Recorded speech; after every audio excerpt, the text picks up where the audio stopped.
नमस्कार दोस्तों। आज हम बात करेंगे वारानियम क्लाउड स्टॉक के बारे में और जानेंगे इसके इम्पोर्टेंट सपोर्ट और टारगेट के बारे में। साथ ही ये वीडियो आपकी एजुकेशन के लिए, इस वीडियो में बाय सेल की कोई एडवाइस नहीं है। तो चलिए वीडियो की शुरुआत करते हैं।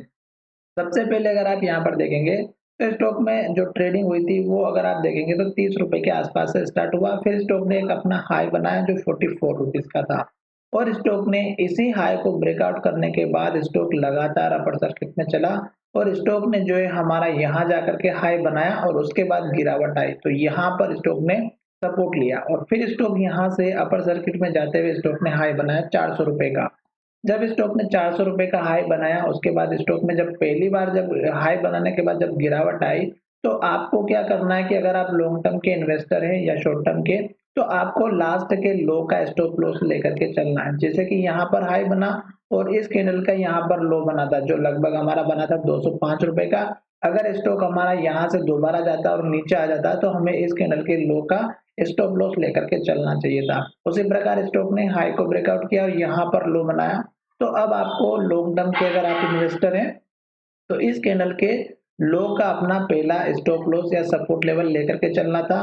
और अगर आप यहाँ पर देखेंगे तो उसने स्टॉक ने जब ऊपर की तरफ गया तो स्टॉक ने हमारा पुराना हाई को ब्रेकआउट नहीं दिया। जैसे कि स्टॉक ने जो हाई बनाया था वो बहुत ऊपर था, फिर जब स्टॉक यहाँ से ऊपर जाने लगा तो स्टॉक यहीं तक जा पाया और फिर स्टॉक जो है नीचे की तरफ आ गया और इस लेवल को तोड़ के नीचे चला गया। उसके बाद से स्टॉक लगातार डाउन ट्रेंड में चल रहा है और स्टॉक ने जो हमारा पुराना लो बनाया था इस लो को तोड़ने के बाद यहाँ जाकर के बनाया।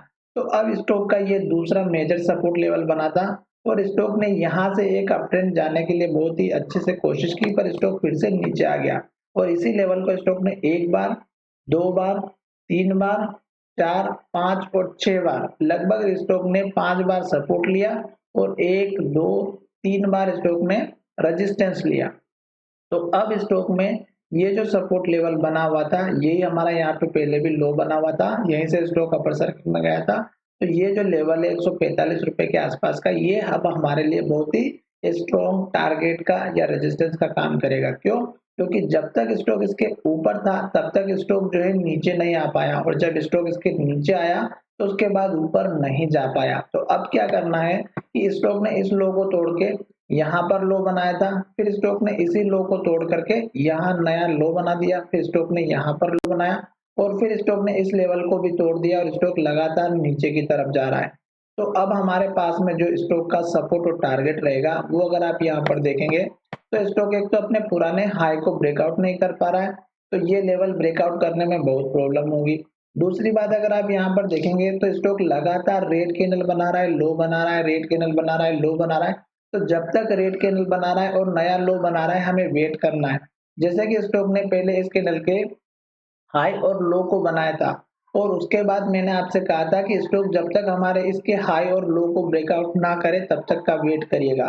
तो स्टॉक ने हमारे लो को ब्रेकआउट किया और स्टॉक ने नीचे की तरफ डायरेक्शन दिखाई और उसके बाद अगर आप देखेंगे तो स्टॉक ने फिर से एक हमारा जो है सपोर्ट लिया और स्टॉक जो है यहाँ से ऊपर जाने के लिए गया।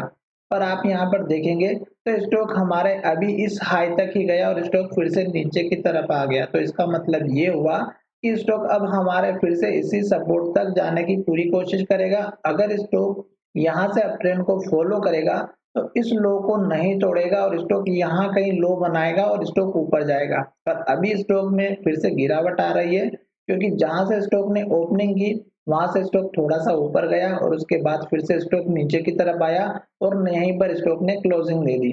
तो अब आपको क्या करना है कि स्टॉक में जब तक फिर से रेड कैंडल बनेगी, लो बनेगा और इस कैंडल के लो तक का वेट करना है। अगर ये लो टूट जाता है तो फिर आपको पुराना जो हमारा सपोर्ट लेवल है जो यहाँ पर बना हुआ था 44 के आसपास का और एक लेवल हमारा बना हुआ था यहाँ पर 36 के आसपास का, तो ये स्टॉक का फिर दूसरा सपोर्ट लेवल रहेगा। क्यों?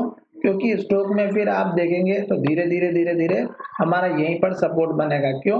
क्योंकि स्टॉक जब पहली बार हाई बनाते बनाते जा रहा था तो स्टॉक ने यहाँ पर जाकर के अपनी रोक लगाई और स्टॉक नीचे की तरफ आया। तो यही वो पहला सपोर्ट बनेगा अब स्टॉक जब नीचे आ रहा है। तो साथ ही आपको जल्दबाजी नहीं करनी है क्योंकि स्टॉक डाउन ट्रेंड में चल रहा है और अगर आपको कंफर्मेशन नहीं मिलता है तब तक आप जल्दबाजी बिल्कुल ना करें। क्योंकि स्टॉक अगर जैसे यहाँ से रेड कैंडल बनाते बनाते नीचे आ रहा था फिर से स्टॉक में यहीं से फिर से गिरावट आती है तो ये लो भी टूट सकता है और नया लो बन सकता है।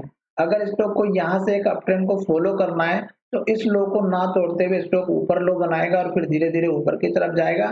फिर इस टारगेट को आप पहला टारगेट लेकर के चलिएगा 75 का, दूसरा टारगेट इसके नल के हाई का लेकर के चलिएगा और तीसरा टारगेट आप 100 रुपीज का लेकर के चलिएगा जो यहाँ पर लो बना हुआ है।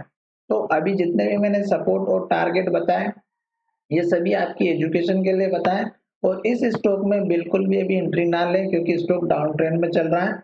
आशा करता हूँ कि वीडियो पसंद आया होगा। अगर वीडियो पसंद आया है तो चैनल को जरूर सब्सक्राइब करिएगा। धन्यवाद, मिलेंगे नई वीडियो में।